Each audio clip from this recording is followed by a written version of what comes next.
নিজের বাড়িতে যেভাবে লিপস্টিক পরি ভার্সেস বান্ধবীর বাড়িতে যেভাবে লিপস্টিক পরি। বাড়িতে বসে থেকে থেকে ভালোই লাগছে না, যাই একটু পিয়ালিদের বাড়ি থেকে ঘুরে আসি। এত ঠান্ডা পড়েছে, মুখটা কেমন শুকিয়ে শুকিয়ে গেছে।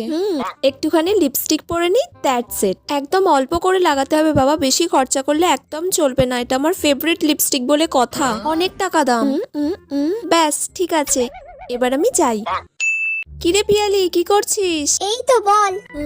বাবা পিয়ালি, তোর কাছে কত ধরনের লিপস্টিক রে, একটা লিপস্টিক পরবো রে। পরবি? হ্যাঁ পর ওয়াও, তাহলে। কি সুন্দর সুন্দর সব শেড। এই রেড হট কালারটা আজকে আমি পরবো। ওকে পর। একটু বেশি বেশি করে ডাবিয়ে ডাবিয়ে পরে নিতে হবে, যাতে না এখন আমাকে আরো 2-3 দিন পরতে হয়। কালারটা যে এত সুন্দর কি বলবো, আর আমাকে তো দেখতে খুব সুন্দর লাগছে।